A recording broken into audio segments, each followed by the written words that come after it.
Is everyone doing good over here? Everyone's good over there. Hello. Oh my gosh. Okay. Okay, so I'm going to talk to the YouTube people right now. Hi. I have it going on my TikTok as well right now. So I'm looking over at two different screens, two different lives. It's going great. Are y'all ready to go? Are we all ready? I'm ready to just dive right in. I've got my water. I need to take a sip of water. Oh my gosh, I'm so nervous.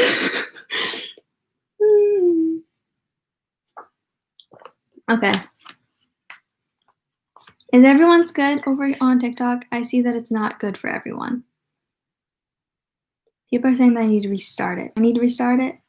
Is it all good?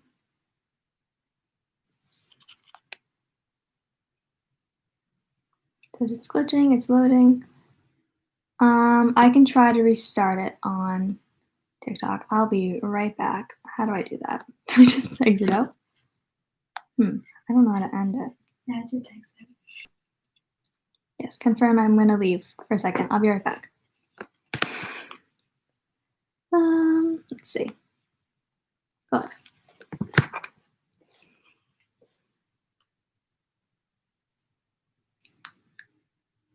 Did I title it? I don't think I ever titled it.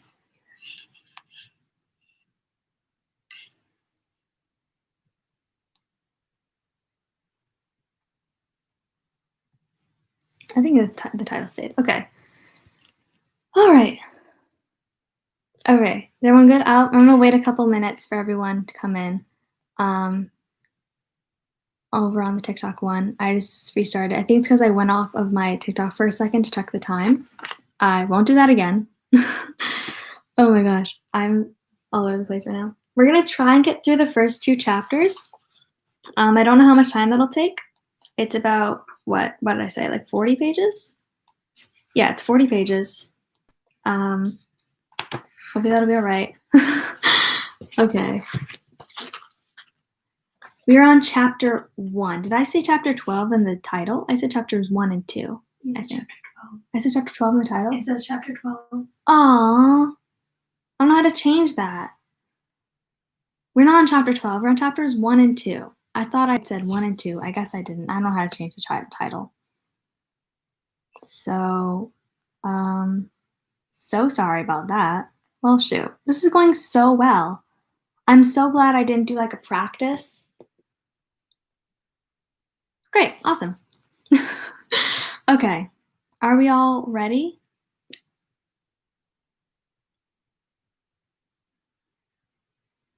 I'm ready. Yes, we're ready? I'm going to say we're ready. Okay. Alrighty. So, this is part 1, The Shadow Before. I'm not going to read the stupid quotations, not because I think they're stupid, but just because I don't feel like reading them. Chapter 1, After the Flood, 1957. The terror, which would not end for another 28 years if it ever did end, began, so far as I know or can tell, with a boat made from a sheet of newspaper floating down a gutter swollen with rain. The boat bobbed, listed, righted itself again, dived bravely through treacherous whirlpools, and continued on its way down Witcham Street toward the traffic light, which marked the intersection of Witcham and Jackson. The 3 vertical lenses on all sides of the traffic light were dark this afternoon in the fall of 1957, and the houses were all dark too. There had been a steady rain for a week now, and 2 days ago the winds had come as well. Most sections of Derry had lost their power then, and it was not back on yet. A small boy in a yellow slicker and red galoshes ran cheerfully along beside the newspaper boat. The rain had not stopped, but it was finally slackening. It tapped on the yellow hood of the boy's slicker, sounding to his ears like rain on a shed roof, comfortable, almost cozy sound. The boy in the yellow slicker was George Denbrough. He was 6. His brother William, known to most of the kids at Derry Elementary School, and even to the teachers, who would never have used the nickname to his face, a stuttering Bill, was at home hacking out the last of a nasty case of influenza. In that autumn of 1957, 8 months before the real horrors began, and 28 years before the final showdown, Stuttering Bill was 10 years old. Bill had made the boat beside which Georgie now ran. He had made it sitting up in bed, his back propped up against a pile of pillows, while their mother played Fur Elise on the piano in the parlor, and rain swept restlessly against his bedroom window. About 3/4 of the way down the block, as one headed toward the intersection in the dead traffic light, Witcham Street was blocked to motor traffic by smudge podges and 4 orange sawhorses. Stenciled across each of the horses was Dairy Department of Public Works. Beyond them, the rain had spilled out of the gutters clogged with branches and rocks and big sticky piles of autumn leaves. The water had first pried finger holes in the paving and then snatched whole greedy handfuls. All of this by the third day of the rains. By noon on the fourth day, big chunks of the street's surface were boating through the intersection of Jackson and Witcham's like miniature whitewater rafts. By that time, many people in Derry had begun to make nervous jokes about arcs. The Public Works Department had managed to keep Jackson Street open, but Witcham Street was impassable from the sawhorses all the way down to the center of the town. But everyone agreed the worst was over. The Kenduskeag stream had crested just below its banks in the barrens and bare inches below the concrete sides of the canal, which channeled it tightly as it passed through downtown. Right now, a gang of men, Zach Dembro, George and Bill's father among them, were removing the sandbags they had thrown up the day before with such panicky haste. Yesterday, overflow and expensive flood damage had seemed almost inevitable. God knew it had happened before. The flooding in 1931 had been a disaster which had cost millions of dollars and almost 24 lives. That was long ago, but there were still enough people around who remembered it to scare the rest. One of the flood victims had been found 25 miles east in Bucksport. The fish had eaten this unfortunate gentleman's eyes, 3 of his fingers, his penis, and most of his left foot. Clutched in what remained of his hands had been a Ford steering wheel. Now, though, the river was receding, and when the new Bangor Hydro Dam went upstream, the river would cease to be a threat. Or so said Zach Thembro, who worked for Bangor Hydroelectric. As for the rest, well, future floods could take care of themselves. The thing was to get through this one, to get the power back on, and then to forget it. In Derry, such forgetting of tragedy and disaster was almost an art, as Bill Denver would come to discover in the course of time. George passed just beyond the sawhorses at the edge of a deep ravine that had been cut through the tar surface of Witcham Street. This ravine ran on almost exact diagonal. It ended on the far side of the street, roughly 40 feet farther down the hill from where he now stood on the right. He laughed aloud, the sound of solitary, childish glee a bright runner in that gray afternoon, as the vagary of the flowing water took his paper boat into a scale model rapids which had been formed by the break in the tar. The urgent water had cut a channel which ran along the diagonal, and so his boat traveled from one side of Witcham Street to the other, the current carrying it so fast that George had to sprint to keep up with it. Water sprayed out from beneath his galoshes in muddy streets. Their buckles made a jolly jangling as George Denver ran toward his strange death. And the feeling which filled him at that moment was clear and simple love for his brother Bill. Love that a touch of regret that Bill couldn't be there to see this and be a part of it. Of course, he would try to describe it to Bill when he got home, but he knew he wouldn't be able to make Bill see it the way Bill would have been able to make him see it if their positions had been reversed. Bill was good at reading and writing, but even at his age, George was wise enough to know that he wasn't the only reason why Bill got all A's on his report cards, or why his teachers liked his composition so well. Telling was only part of it. Bill was good at seeing. The boat nearly whistled along the diagonal channel, just a page torn from the classified section of the Derry News, but now George imagined it as a PT boat in a war movie, like the ones he sometimes saw down at the Derry Theatre with Bill on Saturday matinees. A war picture with John Wayne fighting the Japs. The prow of the newspaper boat threw sprays of water to either side as it rushed along, and then it reached the gutter on the left side of Witcham Street. A fresh streamlet rushed over the break in the tar at this point, creating a fairly large whirlpool, and it seemed to him that the boat must be swamped and capsized. It leaned alarmingly, and then Bill cheered as it righted itself, turning and went racing on down toward the intersection. George sprinted to catch up. Over his head, a grim gust of October wind rattled the trees, now almost completely unburdened of their fight of colored leaves by the storm, which had been this year a reaper of the most ruthless sort. Sitting up in bed, his cheeks still flushed with heat, but his fever, like the Kenduskeag, finally receding, Bill had finished the boat, but when George reached for it, Bill held it out of reach. Now, give me the paraffin. What's that? Where is it? It's on the cellar shelf if you go downstairs, Bill said. In a box that says Golf. Bring that to me, and a knife and a bowl, and a pack of matches. George had gone obediently to get these things. He could hear his mother playing the piano, not for Elise now, but something else he didn't like so well. Something that sounded dry and fussy.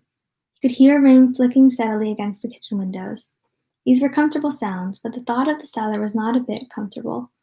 He did not like the cellar, and he did not like going down to the cellar stairs, because he always imagined there was something down there in the dark. That was silly, of course, his father said, and so, and his mother said so, and even more important, Bill said so. But still, he did not like opening the door to flick on the light, because he always had the idea, which was so exquisitely stupid he didn't dare tell anyone, that while he was feeling for the light switch, some horrible clawed paw would settle lightly over his wrist, and then jerk him down into the darkness that smelled of dirt and wet and dim rotted vegetables. Stupid. There were no things with claws, all hairy and full of killing spite. Every now and then someone went crazy and killed a lot of people. Sometimes Chet Huntley told about such things on the evening news, and of course there were no commies, but there was no weirdo monster living down in their cellar. Still, this idea lingered. In those interminable moments while he was groping for the switch with his right hand, his left arm curled around the door jamb in a death grip, the cellar's smell seemed to intensify until it filled the world.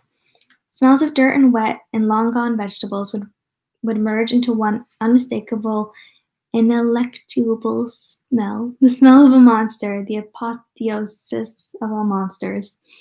It was the smell of something for which he had no name, the smell of it, crouched and lurking and ready to spring.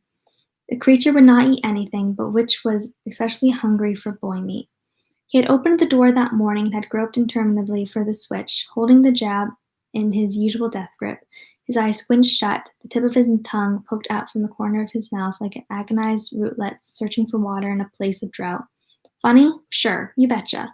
Look at Georgie. Georgie's scared of the dark. What a baby. The sound of the piano came from what his father called the living room and what his mother called the parlor. It sounded like music from another world, far away, the way talk and laughter on a summer crowded beach must sound from an exhausted swimmer who struggles with the undertow. His fingers found the switch. Ah! They snapped it. And nothing. No light. Oh, cripes, the power! Georgie snatched his arm back as if from a basket filled with snakes. He stepped back from the open cellar door, his heart hurrying in his chest. Power was out, of course. He had forgotten the power was out. Jeezly crow, what now? Go back and tell Bill he couldn't get the box of paraffin because the power was out and he was afraid that something might get him as he stood on the cellar stairs? Something that wasn't a commie or a mass murderer, but a creature much worse than either? That it would simply slither part of its rotted self up between the stair risers and grab his ankle? That would go over big, wouldn't it? Others might laugh at such a fancy, but Bill wouldn't laugh. Bill would be mad.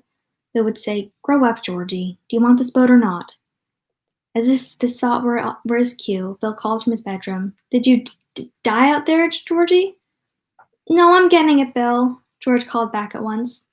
He rubbed at his arms, trying to make the guilty goose flesh disappear and smooth skin again. "I just stopped to get a drink of water." "Well, hurry up." So he walked down the 4 steps to the cellar shelf, his heart a warm beating hammer in his throat, the hair on the nape of his neck standing at attention, his eyes hot, his hands cold, sure that at any moment the cellar door would swing shut on its own, closing off the white light falling through the kitchen windows, and then he would hear it. Something worse than all the commies and murderers in the world, worse than the Japs, worse than Attila the Hun, worse than the somethings in 100 horror movies. It, growing deeply. He would hear the growl in those lunatic seconds before it pounced on him and unzipped his guts. The cellar smell was worse than ever today because of the flood. Their house was high on Witcham Street, near the crest of the hill, and they had escaped the worst of it. But there was still standing water down there that had seeped in through the old rock foundations. The smell was low and unpleasant, making you want to take only the shallowest breaths. George sifted through the junk on the shelf as fast as he could, old cans of Kiwi shoe polish and shoe polish rags, a broken kerosene lamp, 2 mostly empty bottles of Windex, an old flat can of turtle wax. For some reason, this can struck him, and he spent nearly 30 seconds looking at the turtle and the lid with a kind of hypnotic wonder. Then he tossed it back. And here was at last a square box with the word golf on it. George snatched it, and ran up the stairs as fast as he could, suddenly aware that his shirt tail was out, and suddenly sure that his shirt tail would be his undoing. The thing in the cellar would allow him to get almost all the way out, then would grab the tail of his shirt and snatch him back in, and he reached the kitchen and swept the door shut behind him. It banged gustily. He leaned back against it with his eyes closed. Sweat popped out on his arms and forehead. The box of paraffin gripped tightly in one hand. The piano had come to a stop, and his mom's voice floated to him. Georgie, can't you slam the door a little harder next time? Maybe you could break some of the plates in the Welsh dresser if you really tried. Sorry, Mom, he called back. Georgie, you waste, Bill said from his bedroom. He pitched his voice low so their mother would not hear. George snickered a little. His fear was already gone. It had slipped away from him as easily as the nightmare slips away from the man who wakes cold-skinned and gasping from its grip. He feels his body and stares at his surroundings to make sure that none of it ever happened, and who then begins to at once to forget it. Half is gone by the time his feet hit the floor, 3/4 of it by the time he emerges from the shower and begins to towel off, all of it by the time he finishes his breakfast. All gone, until the next time, when in the grip of a nightmare, all fears will be remembered. That turtle, Georgie thought, going over to the counter drawer where the matches were kept. Where did I see a turtle like that before? But no answer came, and he dismissed the question. He got a pack of matches from the drawer, a knife from the rack, holding the sharp edge studiously away from his body, and as his dad had taught him, and a small bowl from the Welsh dresser in the dining room. Then he went back to Bill's room. What an a-hole you are, Georgie, Bill said amiably enough, and pushed back some of the sick stuff on his night table. An empty glass, pitcher of water, Kleenex, books, a bottle of Vicks Vapor Rub, the smell of which Bill would associate with his life, all thick, phlegmy chests and snotty noses. The old Philco radio was there too, playing not Chopin or Bach, but a Little Richard tune, very softly, however, so softly that Little Richard was robbed of all his raw and elemental power. Their mother, who had studied classical piano at Juilliard, hated rock and roll. She did not merely dislike it, she abominated it. I'm no a-hole, Georgie said, sitting on the edge of Bill's bed and putting the things together he had gathered on the night table. Yes, you are, Bill said. Nothing but a great big brown a-hole. That's you. George tried to imagine a kid who was nothing but a great big a-hole on legs and began to giggle. Your a-hole is bigger than Augusta, Bill said, beginning to giggle too. Your a-hole is bigger than the whole state, George replied. This broke both boys up for nearly 2 minutes. There followed a whispered conversation of the sort which means very little to anyone save small boys, accusations of who was the biggest a-hole and who had the biggest a-hole, which a-hole was the brownest, and so on. Finally, Bill said one of the forbidden words. He accused Georgie of being a big brown shitty a-hole, and they both got laughing so hard. Bill's laughter turned into a coughing fit. As it finally began to taper off, by then Bill's face had found a plummy shade which Georgie regarded with some alarm. The piano stopped again. They both looked in the direction of the parlor, listening for the piano bench to scrape back, listening for their mother's impatient footsteps. Bill buried his mouth in the crook of his elbow, stifling the last of the coughs, pointing at the pitcher at the same time. George poured him a glass of water, which he drank off. The piano began once more, for Elise again. Stuttering Bill never forgot that piece, and even many years later it never failed to bring gooseflesh to his arms and back. His heart would drop, and he would remember. My mother was playing that the day George died.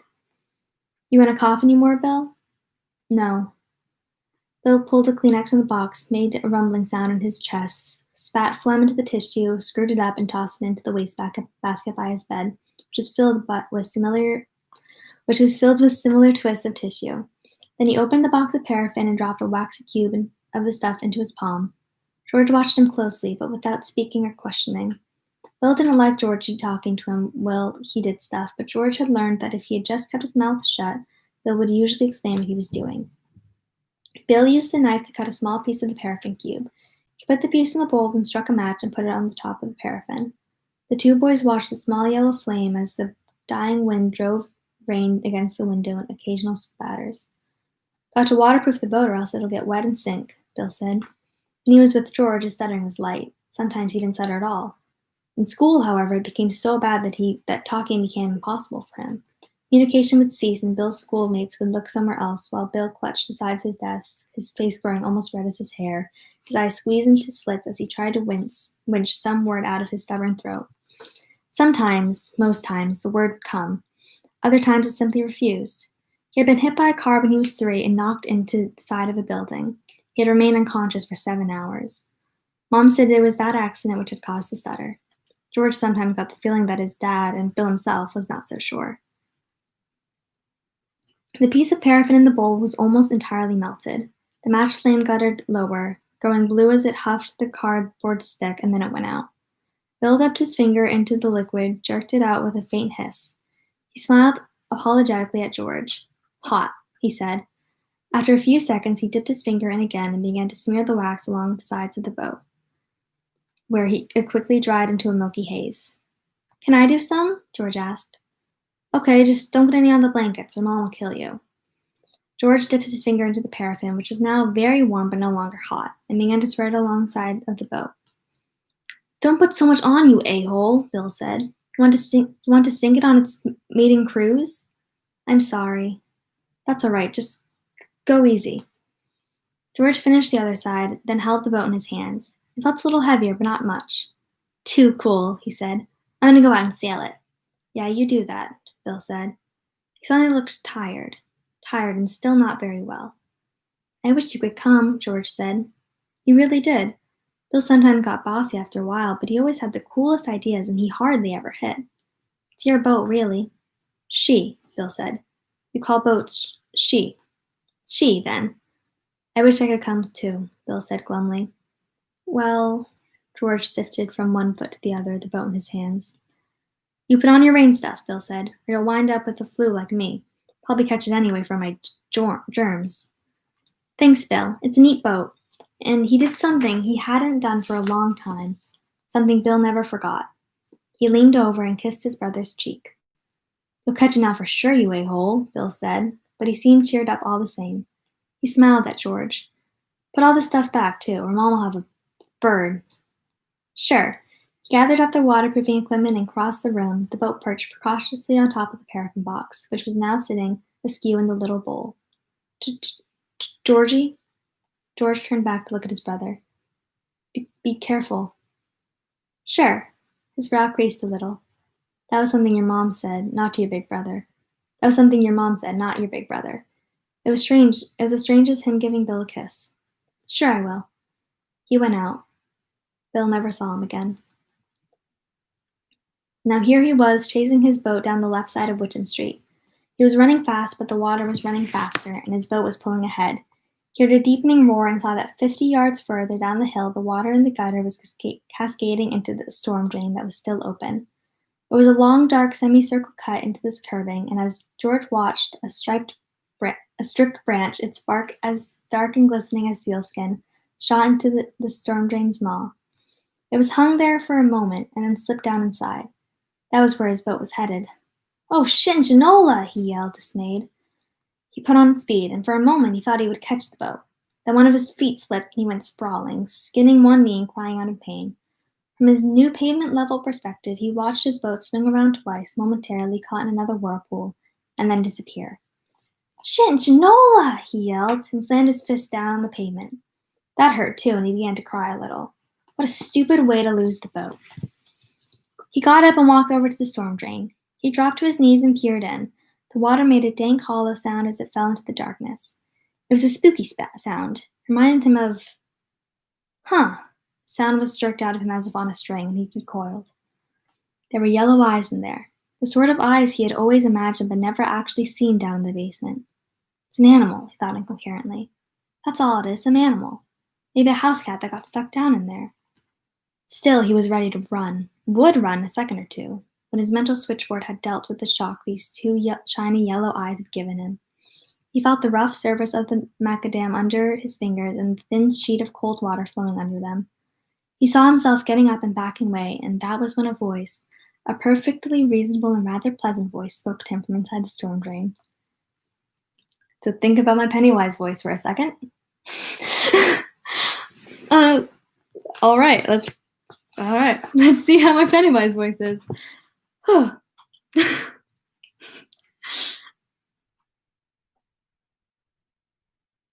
Georgie. It said. Okay, back in. Okay. Sorry. George blinked and looked again. He could barely credit what he saw. It was like something from a made-up story or a movie where the animals will talk and dance. If he had been 10 years older, he would not have believed what he was seeing. But he was not 16. He was 6. There was a clown in the storm drain. Light in there was far from good, but it was good enough so that George Denver was sure of what he was seeing. It was a clown, like in the circus or on TV. In fact, he looked like a cross between Bozo and Clarabelle, who talked by honking his, or was it her? George was never really sure of the gender horn on Howdy Doody Saturday mornings. Buffalo Bob was just about the only one who could understand Clarabelle, and that always cracked George up. The face of the clown in the storm drain was white. There were funny tufts of red hair on either side of his bald head. There was a big clown smile pasted over his mouth. If George had been inhabiting a later year, he would have surely thought of Ronald McDonald before Bozo or Clarabelle. The clown held a bunch of balloons, all colors, like gorgeous ripe fruit in one hand. In the other, he held George's newspaper boat. Want your boat back, Georgie? The clown smiled. George smiled back. He couldn't help it. It was the kind of smile you just had to answer. I sure do, he said. The clown laughed. I sure do. That's good. That's very good. How about a balloon? Well, sure. He reached forward and then drew his hand reluctantly back. I'm not supposed to take stuff from strangers. My dad said so. Very wise of your dad, the clown in the storm drain said, smiling. How, George wondered, could I have thought his eyes were yellow? They were a bright dancing blue, the color of his mom's eyes and Bill's. Very wise indeed. Therefore I will introduce myself. I, Georgie, am Mr. Bob Gray, also known as Pennywise the Dancing Clown. Pennywise, meet George Denbrough. George, meet Pennywise. And now we know each other. I'm not a stranger to you, and you're not a stranger to me, correct? George giggled. I guess so. He reached forward again and drew his hand back again. How did you get down there? Storm just blew me away, Pennywise the Dancing Clown said. Blew the whole circus away. Can you smell the circus, Georgie? George leaned forward. Suddenly he could smell peanuts. Hot roasted peanuts and vinegar. The white kind you put on your french fries through a hole in the cap. He could smell cotton candy and frying doughboys and the faint but thunderous odor of wild animal shit.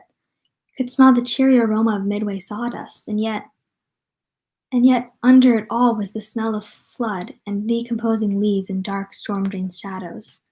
The smell was wet and rotten, the cellar smell. The other smells were stronger. You bet I can smell it, he said. Want your boat, Georgie? Pennywise asked. I only repeat myself because you really do not seem that eager. He held it up, smiling. He was wearing a baggy silk suit and great big orange buttons. A bright tie, electric blue, flopped down his front, and on his hands were big white gloves, like the kind Mickey Mouse and Donald Duck always wore. Yes, sure, George said, looking into the storm drain. And a balloon? I've got red and green and yellow and blue. Do they float? Float? The clown's grin widened. Oh, yes, indeed they do. They float. And there's cotton candy. George reached. The clown seized his arm, and George saw the clown's face change. What he saw then was terrible enough to make his worst imaginings of the thing in the cellar look like street dreams. What he saw destroyed his sanity in one clawing stroke. They float, the thing in the drain crooned in a clotted, chuckling voice. It held Georgie's arm in a thick and wormy grip.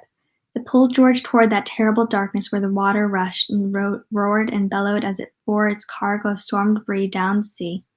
George craned his neck away from the final blackness and began to scream into the rain, to scream mindlessly into the white autumn sky which curved above Derry on that day in the fall of 1957.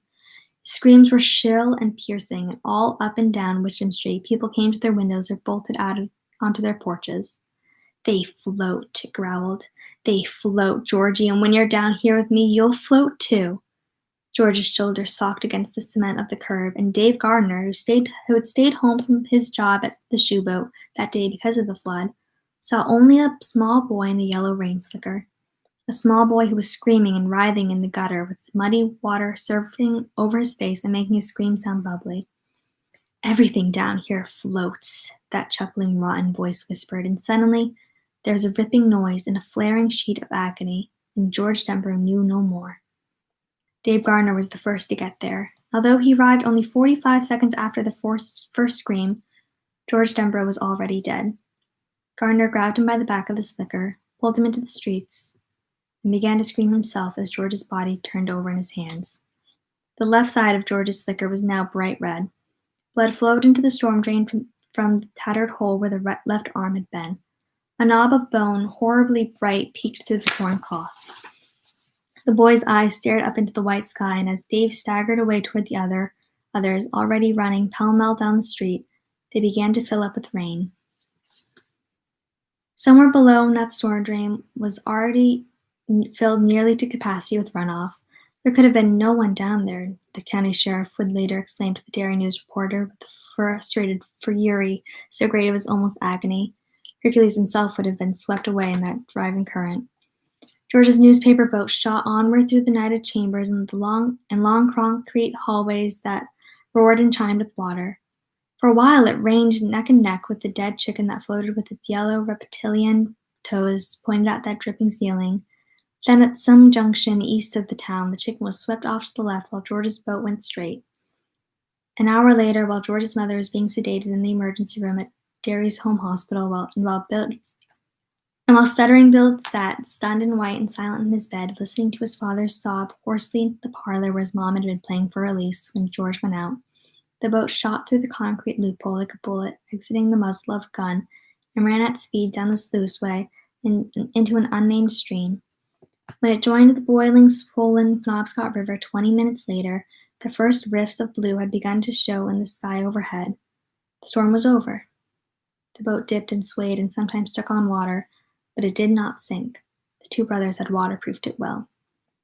I do not know where it finally fetched up, if it ever did. Perhaps it reached the sea and sails there forever, like a magic boat in a fairy tale. All I know is that it was still afloat and still running on the breast of the flood when it passed the unincorporated town limits of Derry, Maine, and there it passes out of this tale forever. And that's the end of chapter 1. My eyes are going crazy. I was stuttering like crazy as well. I'm so sorry. I can't talk. I thought you were good. Thank you. How are we feeling? Someone said my fake stutter is amazing. Thank you for lying. Oh my gosh, you're so nice. Oh, my eyes.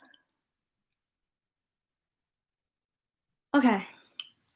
Are we all ready to continue into chapter 2? This is the chapter that Adrian Mellon, by the way, spoiler alert, is killed during. So, just trigger warning, I guess. I mean, that I'd let you all know that I will probably be saying the words that are said here and don't want anyone to be upset by it. So, yeah.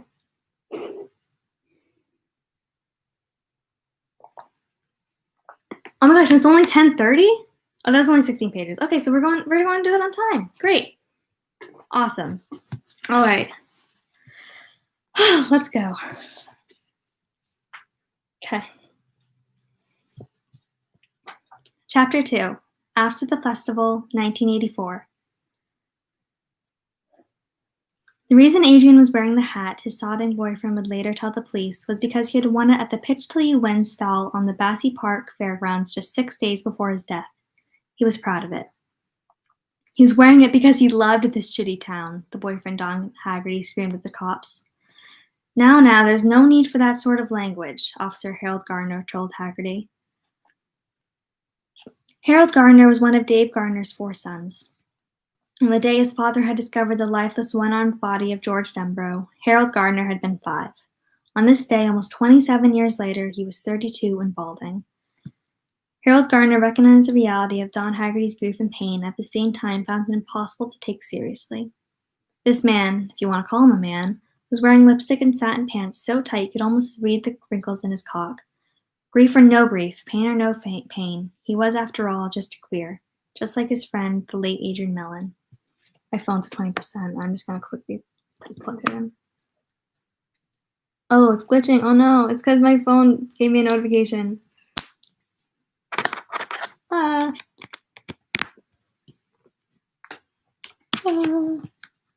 Is it glitchy? Should I restart it? Is it too glitchy?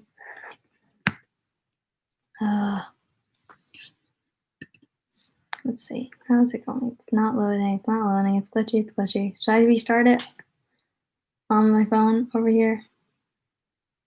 It's loading? Someone said it's loading. Someone else said it's glitching. Friend is supposed.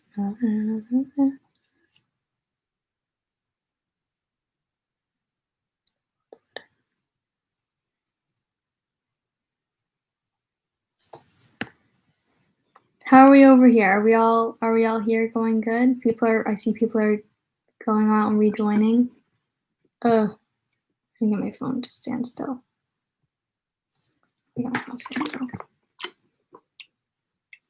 Okay, someone said do a new one. I'm just gonna do a new one. Okay. So sorry. I'll be right with everyone doing it again. Excuse me. Okay. Okay, let's go. It's video. There we go. Oh. It does say chapter 12. Yeah. I said I did like one of those little like plus signs, but I guess it said chapter 12 instead. If you guys on YouTube don't know, I'm also doing this on TikTok, so that's why I'm trying to sort this out for a second. Let's hang out over here on the YouTube one while we wait for our friends to come back on here. All right, what have people been saying? It's glitching on TikTok. Oh, I know. I'm so sorry.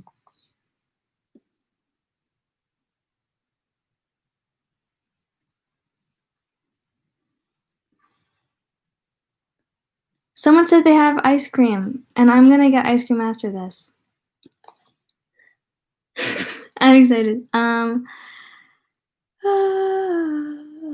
Also, thank you for saying you like my shirt. I also like my shirt. Okay. Is everyone back over here on TikTok? Pretty much? Yeah, I feel like it's the same amount. Should I start from the beginning of the chapter? When did I get the... I'll start from where I got the notification. So I'm going to start right at where we talk about Harold Gardner. Okay, so we're going back a little bit. Bear with me. Alrighty. Harold Gardner was one of Dave Gardner's 4 sons. On the day his father had discovered the lifeless one-armed body of George Denbrough, Harold Gardner had been 5. On this day, almost 27 years later, he was 32 and balding. Harold Gardner recognized the reality of Don Haggerty's grief and pain, at the same time found it impossible to take seriously.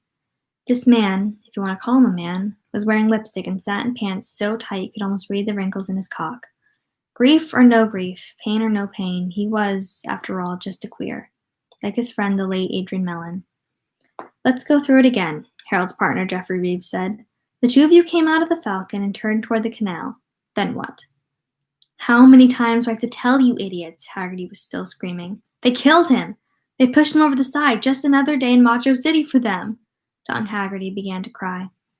One more time, Reeves repeated patiently. You came out of the Falcon, then what? In the interrogation room just down the hall, 2 dairy cops were speaking with Steve Dubé, 17. In the clerk of probate's office upstairs, 2 more were questioning John Webby Garton, 18.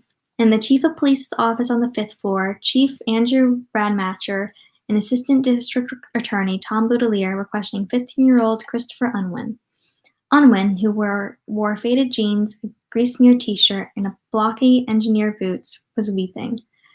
Radmacher and Boudelier had taken him because they had quite accurately assessed him as the weak link in the chain.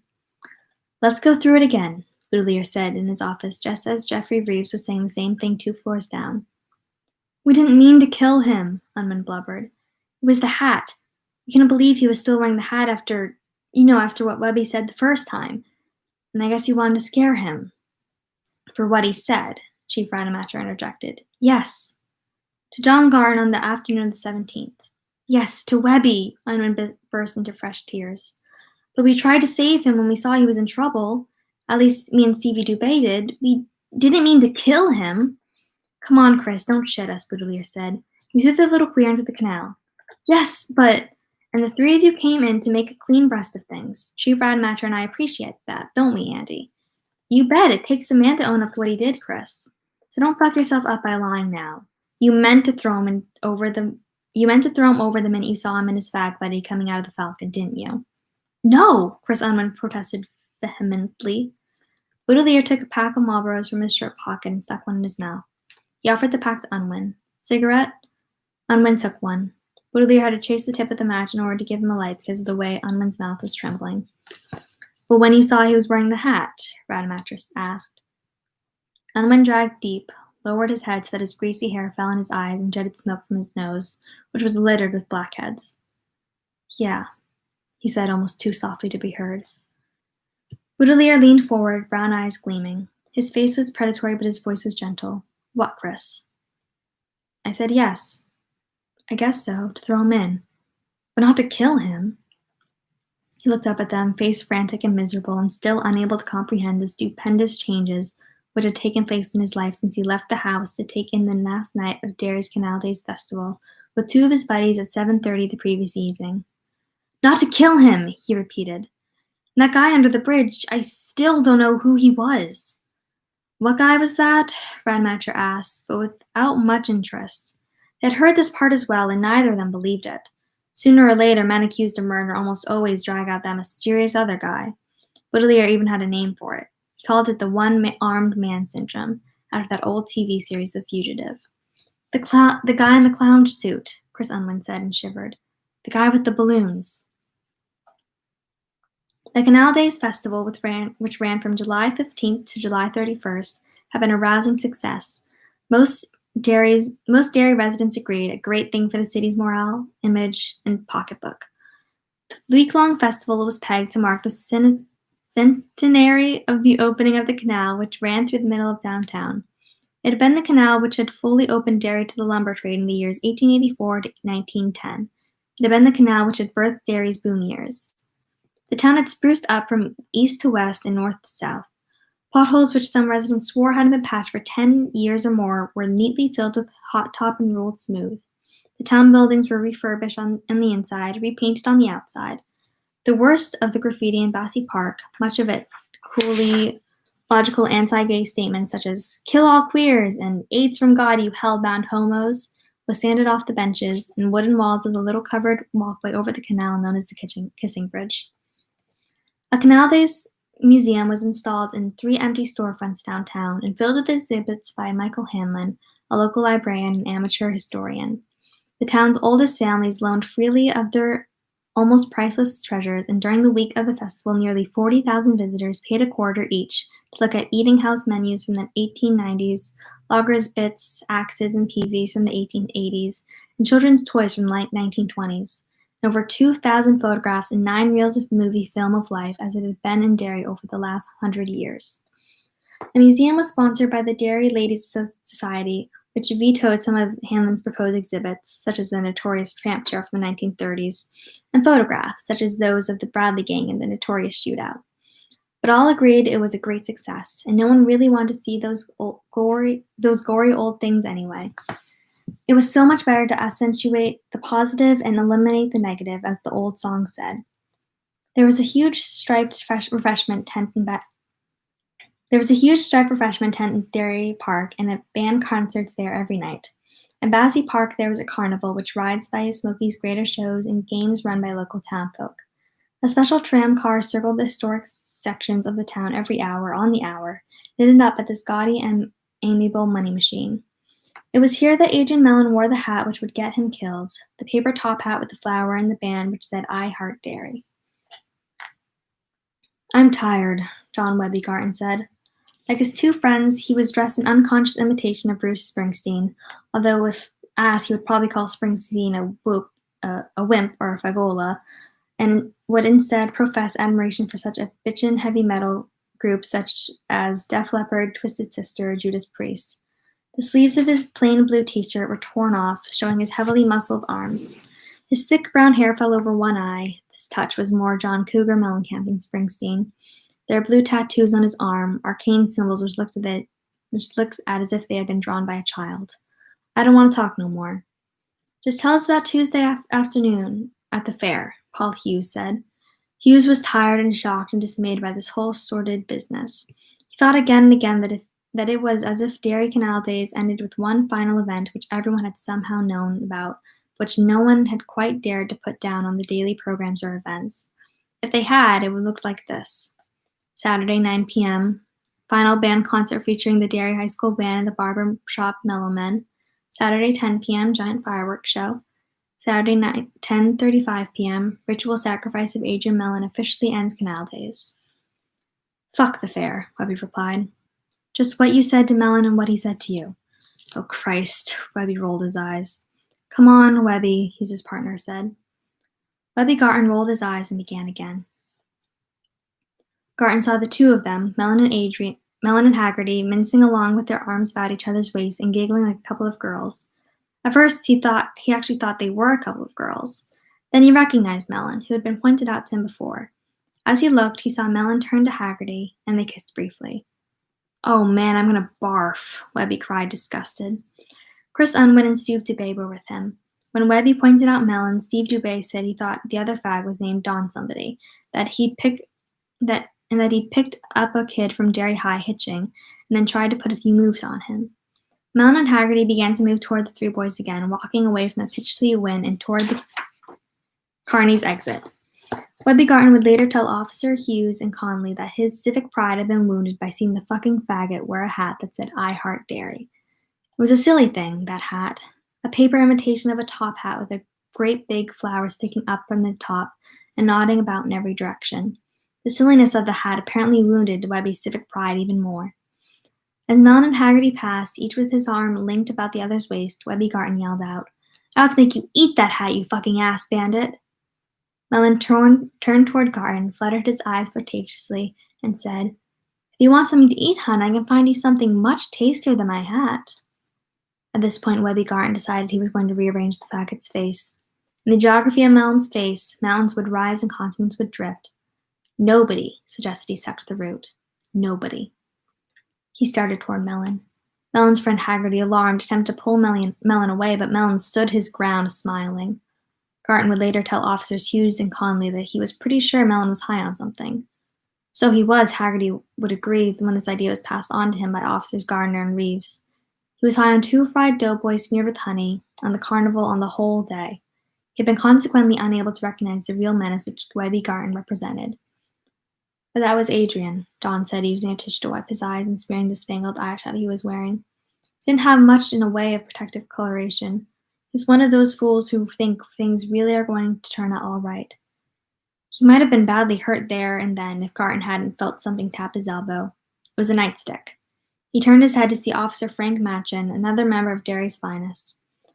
Never mind, little buddy, Matchin told Garton. Mind your business and leave those little gay boys alone. Have some fun. Did you hear what he called me? Garton asked hotly. He was now joined by Unwin and Dubé. The two of them, smelling trouble, tried to urge Garton up on the midway, but Garton shrugged them away, would have turned on them with his fists if they had persisted. His masculinity had been born in insult, which he felt must be avenged. Nobody suggested he sucked the root. Nobody. I don't believe he called you anything, Matchin replied. And you spoke to him first, I believe. Now move on, Sonny. Don't want to have to tell you again. He called me a queer. Are you worried you might be, then? Matchin asked, seeming to be honestly interested, and Garton flushed deep ugly red. During this exchange, Haggerty was trying with increasing desperation to pull Adrian Mellon away from the scene. Now at last Mellon was going. Ta-ta, love! My live stream was banned on TikTok. It makes sense. It makes sense, 100%, yeah. Well, cool. I can't start it again then, can I? If it was banned? I mean, you're probably just going to get banned again. Yeah. Well. Awesome. That sucks. Is that going to affect your posts? Yeah. All right. Well.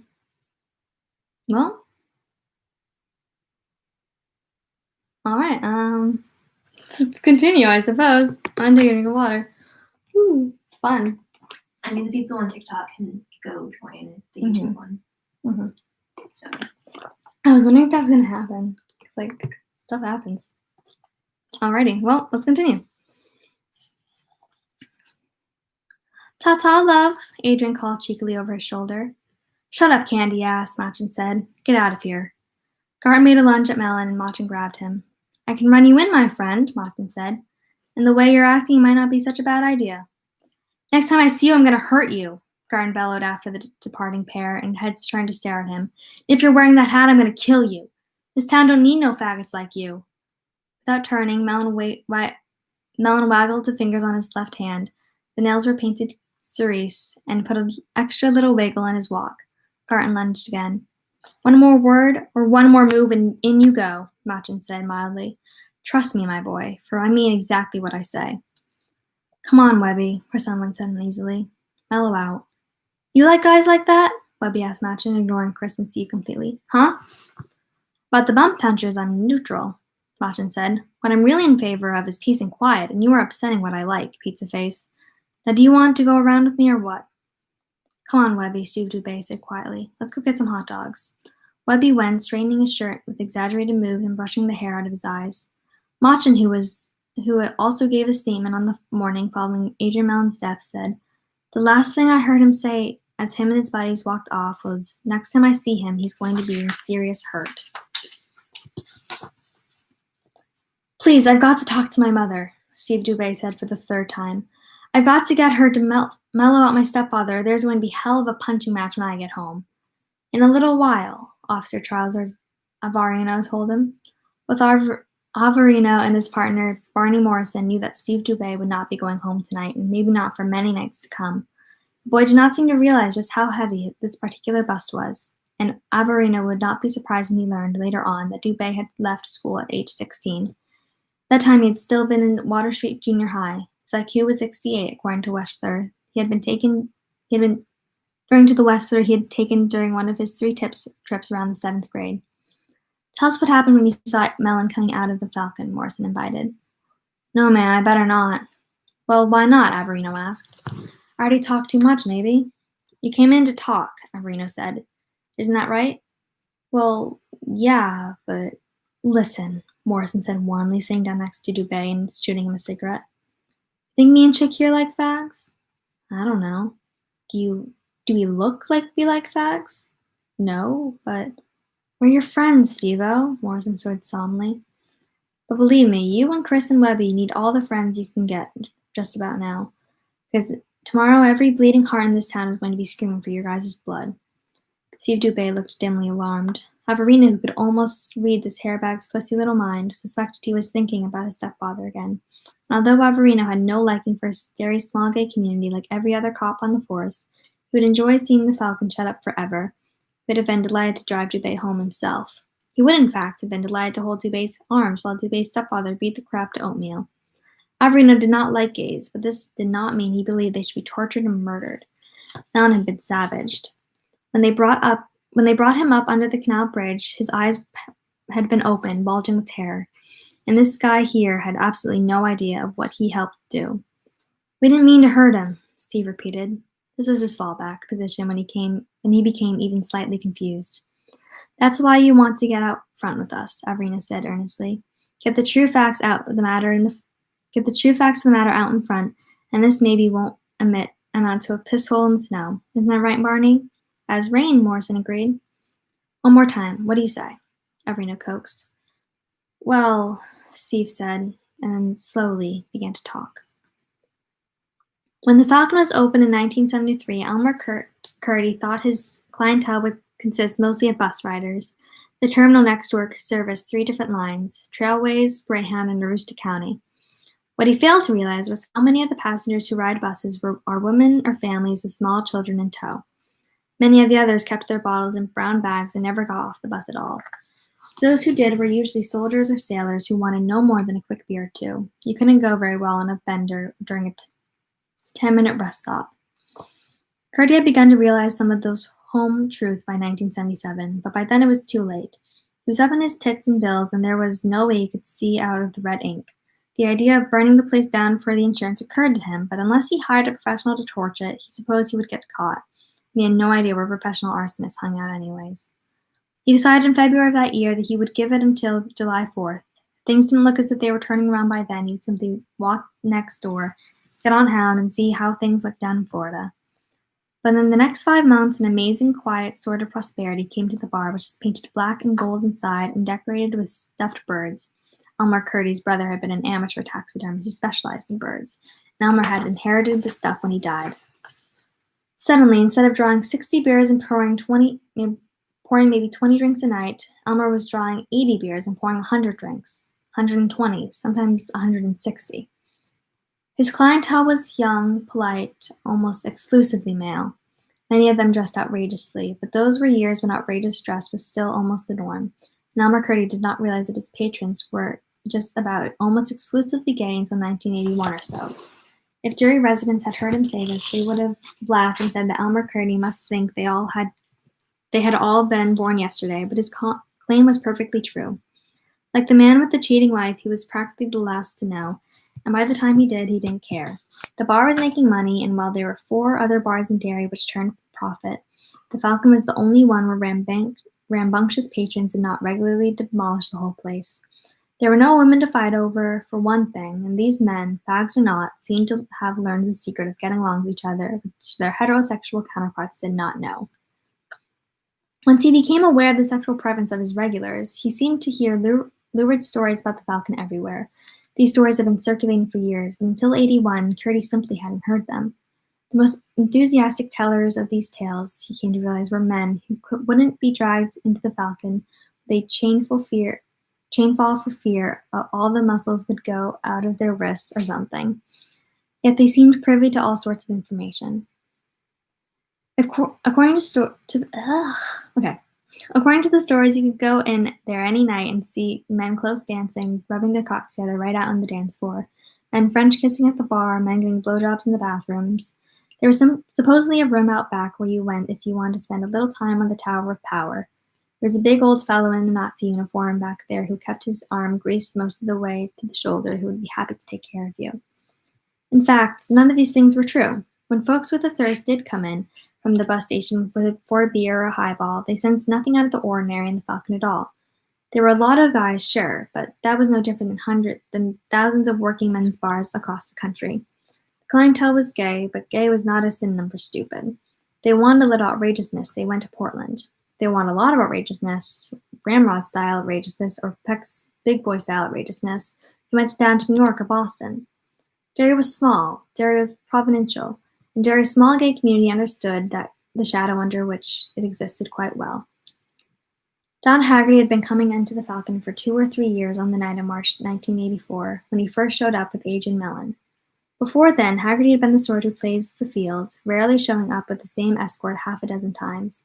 But by late April, it had become obvious, even to Elmer Curdy, who cared very little about such things, that Haggerty and Mellon had a steady thing going. Haggerty was a draftsman in an engineering firm in Bangor.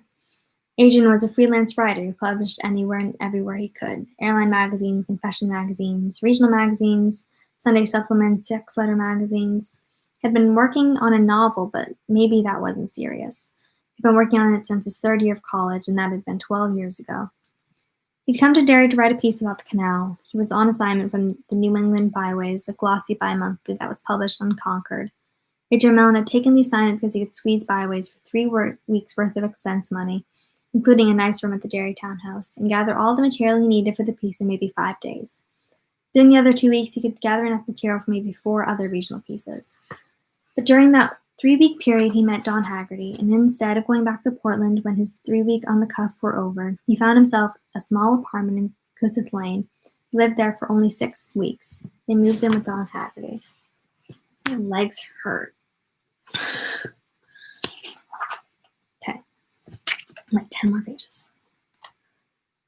That summer, Haggerty told Harold Gardner and Jeff Reeves was the happiest summer of his life. He should have been on the lookout, he said. He should have known that God only puts rug under guys like him in order to jerk it out from under their feet. The only shadow, he said, was Adrian's extravagantly partisan reaction to Derry. He had a t-shirt which said, "Maine ain't bad, but Derry's great." He had a Derry Tigers high school jacket, and of course there was the hat. He claimed to find the atmosphere vital and creatively invigorating. Perhaps there was something to this. He had taken his languishing novel out of the trunk for the first time in nearly a year. Was he really working on it then? Gardner asked Haggerty, not really caring, but wanting to keep Haggerty primed. Yes, he was busting pages. He said it might be a terrible novel, but it was no longer going to be a terrible unfinished novel. He expected to finish it by his birthday, in October. Of course, he didn't know what Derry was really like. He thought he did, but he hadn't been there long enough to get a whiff of the real Derry. He kept trying to tell him, but he wouldn't listen. And what's Derry really like, Dawn? Beef said. It's a lot like a dead strumpet with maggots squirming out of her coos, sorry. Don Haggerty said. The two cops stared in silent amazement. It's a bad place, Haggerty said. It's a sewer. You mean you two guys don't know that? You two guys have lived here all your lives and you don't know that? Neither of them answered. After a little while, Haggerty went on. My legs. Okay, I'm better. Got it. Until Adrian Mellon entered his life, Don had been planning to leave Derry. He had been there for 3 years, mostly because he had agreed to a long-term lease on an apartment with the world's most fantastic river view, but now the lease was almost up and Don was glad. No more long commute back and forth to Bangor. No more weird vibes. In Derry, he once told Adrian, it always felt like 13 o'clock. Adrian might think Derry was a great place, but it scared Don. It was not just the town's highly homophobic attitude, an attitude as clearly expressed by the town's preachers as by the graffiti in Bassey Park, but that was one thing that he had been able to put his finger on. Adrian had laughed. Don, every town in America has a contingent that hates the gay folk, he said. Don't tell me you don't know that. That is, after all, the era of Ronnie Moore and Phyllis Housefly. Come down to Bassey Park with me, Don replied after seeing that Adrian really meant what he was saying. What he was really saying was that Derry was no worse than any other fair-sized town in the hinterlands. I want to show you something, my love. They drove to Bassey Park. This had been in mid-June, about a month before Adrian's murder, Happy told the cops. He took Adrian into the dark, vaguely unpleasant-smelling shadows of the Kissing Bridge. Pointed out one of the graffiti. Adrian had to strike a match and hold it below the writing word to read it. Show me your cock queer and I'll cut it off you. I know how people feel about gays, Don said quietly. I've gotten beaten up at a truck stop in Dayton when I was a teenager. Some fellows in Portland set my shoes on fire outside a sandwich shop while this badass old cop sat inside his cruiser and laughed. I've seen a lot, but I've never seen anything quite like this. Look over here, check out. Another match revealed. Stick nails and eyes of all faggots for God. Whoever writes these little homilies has got a case of deep-down crazies. I'd feel better if I thought it was just one person, one isolated sickie, but Don swept his arm vaguely down the length of the Kissing Bridge. There's a lot of this stuff. And I just don't think one person did it all. That's why I wanted to leave Derry. Too many places and too many people seem to have the deep-down crazies. Well, wait until I finish my novel, okay? Please? October, I promise, no later. The air's better here. He didn't know it was the water he was going to have to watch out for, Don Haggerty said bitterly. Tom Boudelier and Chief Radmacher leaned forward, neither of them speaking. Chris Unwin sat with his head down, talking monotonously to the floor. This was the part they wanted to hear. This was the part that was going to send at least 2 of these assholes to Thomaston. The fare was no good, Unwin said. It was already taken down all the bitchin' rides, like the Devil Dish and the Parachute Drop. They already had a sign on the bumper cars that said closed. Wasn't nothing open but baby rides. So he went down by the games and Webby saw the pitch till he win. He paid 50 cents. He seen that hat that Queer was wearing. He pitched at it. But he kept missing it. Every time he missed, he got more in a bad mood, And Steve, he's the guy who always goes around saying mellow out, like mellow out this, mellow out that. And why don't you fucking mellow it out, Only he was in a real piss-up-a-rope mood because he took his pill, I don't know what kind of a pill. A red pill. Maybe it wasn't illegal, but he stuck to Webby until I thought Webby was going to hit him, He goes, you can't even win that Queer's hat. You must be really wasted if you can't even win that Queer's hat. So finally the lady gave him the prize even though the ring wasn't over because I think she wanted to get rid of us. I don't know. Maybe she didn't. But I think she did. It was this noisemaker thing, You blow into puffs and then rolls and make the noise like a fart, It was to have one of those. I got it for Halloween or New Year's or some fucking holiday. Thought it was pretty good, only I lost it. Or maybe someone hawked it out of my pocket in the fucking play art at school, So then the fair's closed and we're walking out, and Steve's still on Webby about not being able to win that Queer's hat, and Webby ain't saying much. I know that's a bad sign, but I was pretty faced, So I knew I ought to, change the subject, only I couldn't think of no subject, So when we got to the parking lot, Steve says, where do you want to go? Home? Webby goes, let's cruise by the Falcon first and see if that Queer's around. Boudelier and Radmacher exchanged a glance. Boudelier raised a single finger and tapped it against his cheek. Although the doofus in the engineer boats didn't know it, he was talking about the first-degree murder. So I goes, now I gotta get home. And Webby goes, you scared to go by that queer bar? And I go, fuck no. And Steve's still high or something. And he says, let's go grease some queer meat. Let's go grease. The timing was just right enough so that things worked out wrong for everyone. Adrian Mellon and Don Haggerty came out of the Falcon after 2 beers, walked up past the bus station, and then linked hands. Neither of them thought about it. It was just something they did. It was 10:20. They reached the corner and turned left. The Kissing Bridge was almost a half-mile upriver from there. They meant to cross Main Street Bridge, which was less picturesque. The Kenduskeag was somewhere low, more than 4 feet of water sliding loosely around the concrete pillings. When the duster drew abreast of them, Steve Dubé had stopped the two of them coming out of the Falcon and gleefully pointed them out. They were on the edge of the span. Cut in! Webby Garton screamed. The 2 men had just passed under a streetlight and he had spotted the fact that they were holding hands. This infuriated him, but not as much as the hat infuriated him. The big paper flower was nodding crazily this way and that. Cut in, goddammit! And Steve did. Chris Unwin would deny active participation in what followed, but Don Haggerty told a different story. He said that Garton was out of the car almost before it stopped, and the other 2 quickly followed. There was talk, not good talk. There was no attempt at flippancy or false coquetry, some word, on Adrian's part this night. He recognized that they were in a lot of trouble. Give me the hat, Garton said. Give it to me, queer.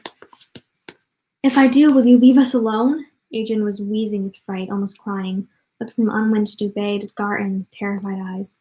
Just give me the fucker. Adrian handed it over.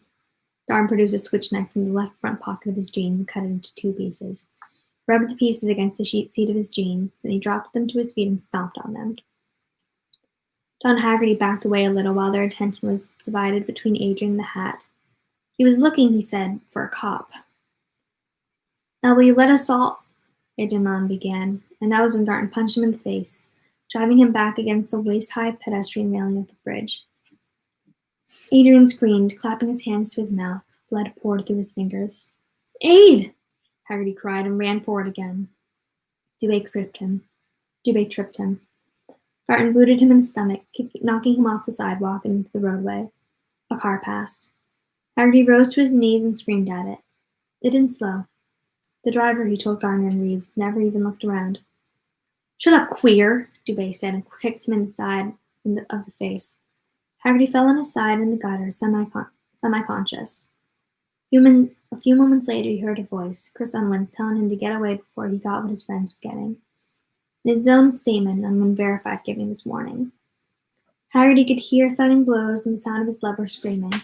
Adrian sounded like a rabbit in a snare, he told the police. Haggerty crawled back toward the intersection and the bright lights of the bus station, and when he was a distance away, he turned back to look.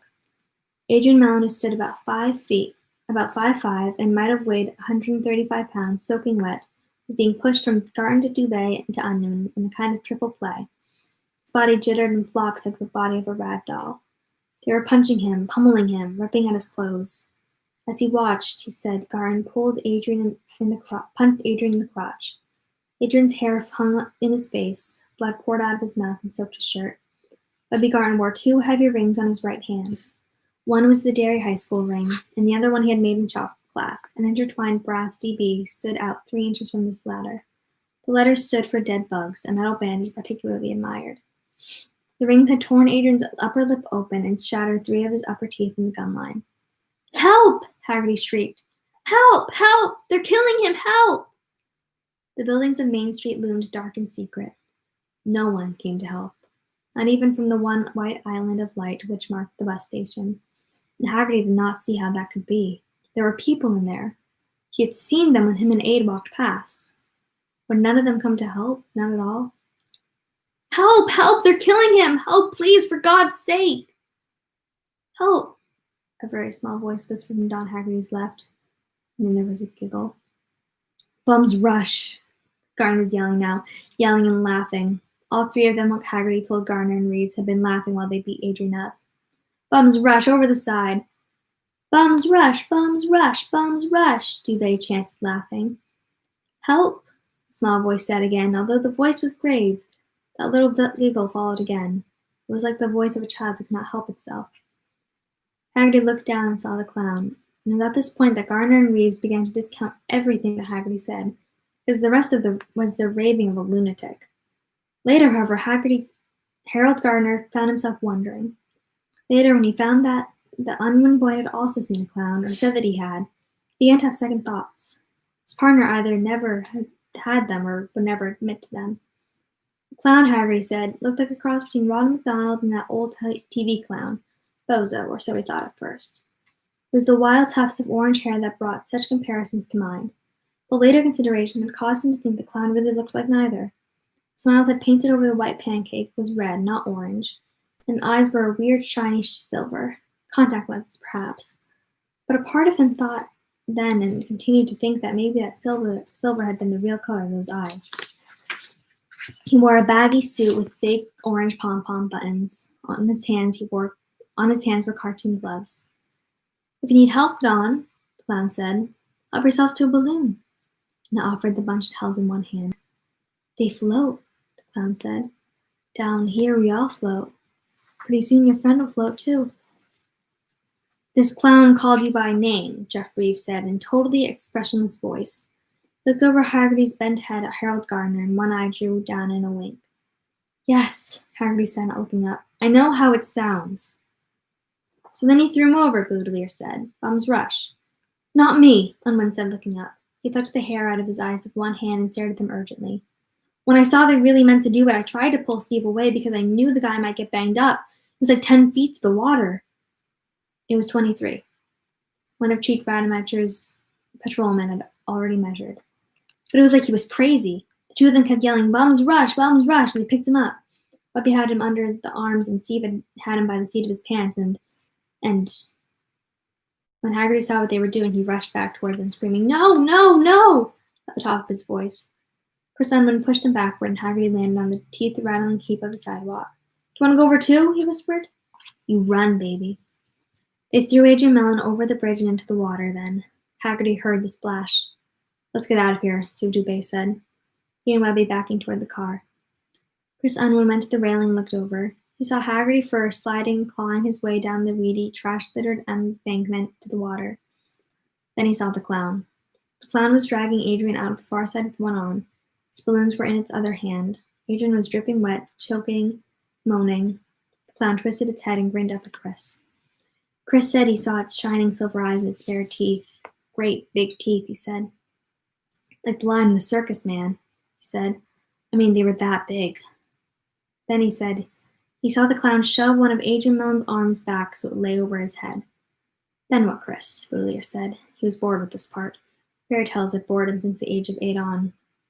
I don't know, Chris said. That was when Steve grabbed me and hauled me into his car. But I think it bit into his armpit. He looked up at them again, uncertain now. I think that's what it did. Bit into his armpit. Like it wanted to eat him, man. Like it wanted to eat his heart. No, Haggerty said when he was printed with Chris Unwin's story in the form of questions. The clown did not drag Aid up on the far bank, at least not that he saw.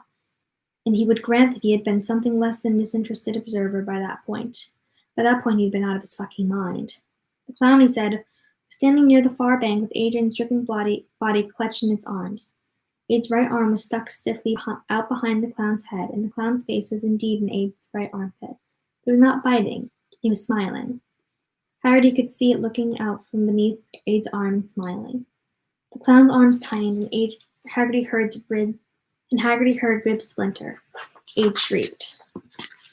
Float with us, Dawn, the clown said out of its grinning red mouth, and then pointed with one of its white-gloved hands under the bridge. Balloons floated against the underside of the bridge. Not a dozen or a dozen dozens, but thousands, red and blue and yellow and green. And printed on the side of each was I Heart Dairy. Well now, that surely does sound like a lot of balloons, Reeves said. He tipped Harold Gardner another wink. I know how it sounds, Haggerty reiterated in the same dreary voice.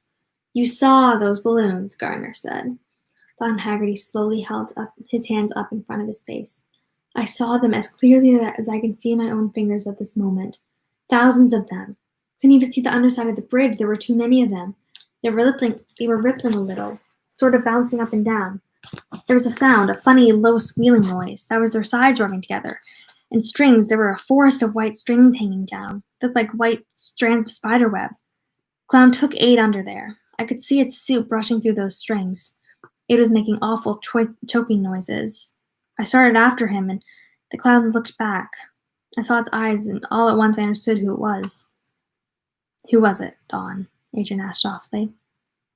It was Derry, Don Haggerty said. It was this town. And what did you do then? It was Reeves.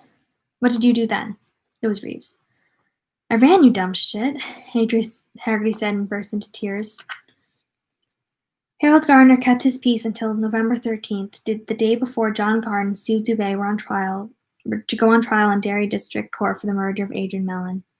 Then he went to see Tom Boudelier. He wanted to talk about the clown. Boudelier didn't, but when he saw Gardner might do something stupid without a little guidance, he did. There was no clown, Harold. The only clowns out that night were those 3 kids. You know that as well as I do. We have 2 witnesses. Oh, that's crap. Unwin decided to bring on the one-armed man as in, we didn't kill the poor little faggot, it was the one-armed man. As soon as he understood, he'd really gotten his buns out in some hot water this time. Haggerty was hysterical. He stood by and watched those kids murder his best friend. Wouldn't have surprised me if he'd seen flying saucers. Boudelier knew better. Gardner could see in his eyes, and the assistant's DA ducking and dodging irritated him. Come on, he said. We're talking about independent witnesses here. Don't bullshit me. Oh, you want to talk bullshit? Are you telling me to believe there was a vampire clown under the Main Street Bridge? Because that's my idea of bullshit. No, not exactly, but... Or that Haggerty saw a billion balloons under there, each imprinted with exactly the same thing as what was written on his lover's hat? Because that is also my idea of bullshit. No, but then why are you bothering me with this? Stop cross-examining me, Gardner roared. They both described it the same, and neither knew what the other one was saying. Boudelier had been sitting at his desk playing with a pencil. Now he put the pencil down, got up, and walked over to Harold Gardner. Boudelier was 5 inches shorter, but Gardner retreated a step before the man's anger. Do you want us to lose this case, Harold? No, of course not. Do you want those running sores to walk free? No. Okay, good. Since we both agree on the basics, I'll tell you exactly what I think. Yes, there was probably a man under the bridge that night. Maybe he was even wearing a clown suit, although I dealt with enough witnesses to guess maybe it was just a stew bum or a transient wearing a bunch of cast-off clothes. I think he was probably down there scrounging for drop changes or road meat, half a burger someone chucked over the side, or maybe the crumbs from the bottom of a Frito bag. Their eyes did the rest, Harold. Now, is that possible? I don't know, Harold said. He wanted to be convinced, but given the exact tally of the 2 descriptions, no, he didn't think it was possible. Here's the bottom line. I don't care if it was Kinko the clown or a guy in Uncle Sam's suit on stilts or Hubert the happy homo.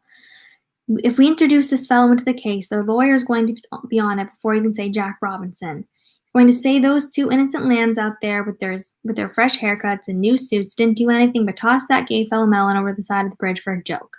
Point out that Mellon was still alive after he took the fall. They have Haggerty's testimony as well as Unwin's for that. His clients didn't commit murder. Oh no, it was a psycho in the clown suit. Introduce this, that's going to happen and you know it. Unwin's going to tell that story anyhow.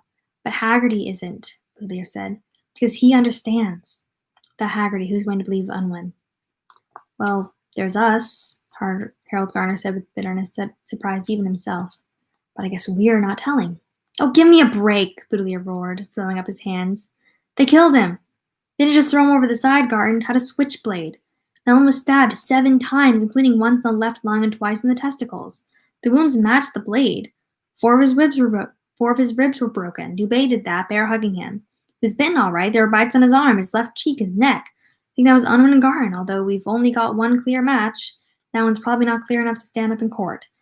So all right, there was a big chunk of meat gone from his right arm, but so what? One of them really liked to bite. Probably even got himself a pretty good bone on while he was doing it. I'm betting Garton, although we'll never prove it. And Mellon's earlobe was gone. Boudelier stopped, glaring at Harold. If we let in this clown story, we'll never bring it home to them. Do you want that? No, I told you. The guy was a fruit, but he wasn't hurting anyone, Boudelier said. So I hoed the Dario. Along come these 3 pussholes in their engineer boots and steal his life. I'm going to put them in the slam, my friend. If I hear they got their puckery little assholes courier down at Thomaston, I'm going to send them cards saying I hope whoever did it has AIDS. Very fiery, Gardner thought. And the convictions will also look very good on your record when you run for the top spot in 2 years. But he left without saying more because he also wanted to see them put away. John Weber Garton was convicted of first-degree manslaughter and sentenced to 10 to 20 years in Thomaston State Prison. Stephen Bischoff Dubé was convicted of first-degree manslaughter and sentenced to 15 years in Shawshank State Prison. Christopher Philip Unwin was tried separately as a juvenile and convicted of second-degree manslaughter. Sentenced to 6 months at the South Wyndham Boys Training Facility. Sentence suspended. At the time of this writing, all 3 sentences are under appeal. Garton Dubé may be seen on any given day girl watching or playing penny pitch at Bassey Park. Not far from Mellon's torn body was found, floating against one of the pilings on the Main Street Bridge. Don Hargody and Chris Unwin have left town. At the major trial, that of Garton Dubé, no one mentioned the clown. And that's the end of chapter 2. Ooh, my eyes.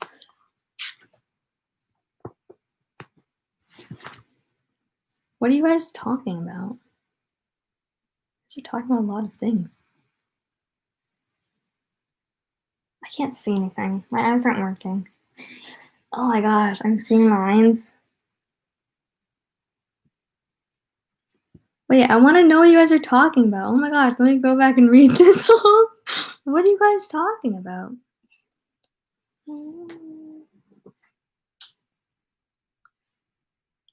Yeah, I like the ship discourse. Yeah, I agree. I support that.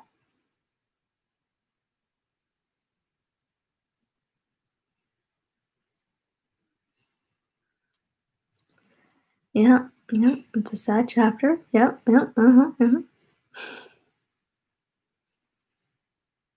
Oh, this is a cult now. Oh, cool. Cool. Who's in the cult? All right. Oh, people are all in the cult. Oh, good. I'm glad you guys are starting a cult. Have fun. Great. Good for you guys. I'll just be chilling here, I suppose. Reading the book for you guys as you guys talk about your cult. That was great. How are y'all doing? Is that scary? Are we scared? I don't know. I'm really tired. I don't remember half what went on there. I read it so quickly, I feel like. But it was like, it's been an hour and a half, almost. How are you? I'm good. Good. I thought you were at a good pace. Oh, good. I stuttered a lot. Just a little. I stuttered a lot. And some words I just didn't say. Some words I changed. It's okay. Yeah. Happens to everyone. Yeah. I'm not a very good reader. You pronounce words better than I do. Right, I'm glad. Glad I pronounce words right. I wonder if people are like, I'm not seeing anyone commenting like, what happened to the line on my recent video, so that's good. I should post a video. Yeah. Oh, someone did comment, you got blocked from live. I guess did I get like blocked forever? Or just like, did that one live, like it can't happen anymore? Go to live. I think I can still go. I have no idea if I can still go live. That's all fine. That's fine. It's fine. We have this, and people can come on over here because this is always going to happen. All right. Well, you guys are still talking, so I feel bad stopping it.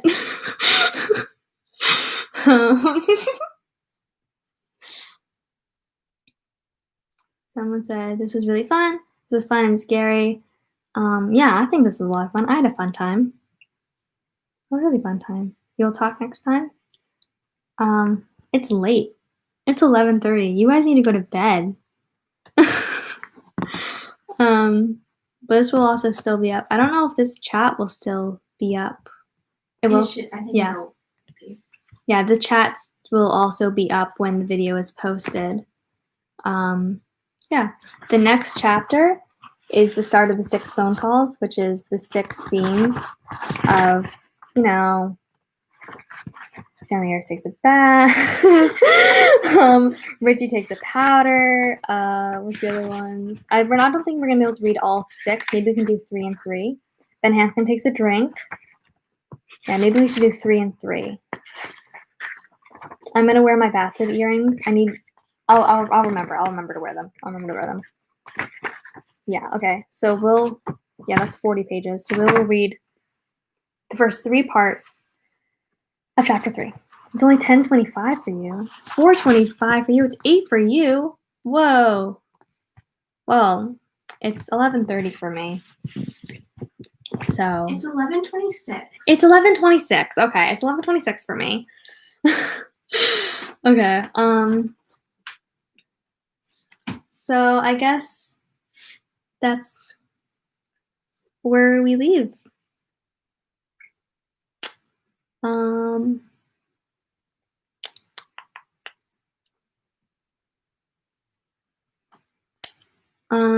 Bye. I had fun reading with everyone. I hope everyone else had fun. I hope you all come back next time. Hopefully we have it all figured out with TikTok and stuff. I guess I'm not gonna be able to go live on there anymore, which is, I figured that would happen eventually, especially when we got to like that fun scene in the sewers.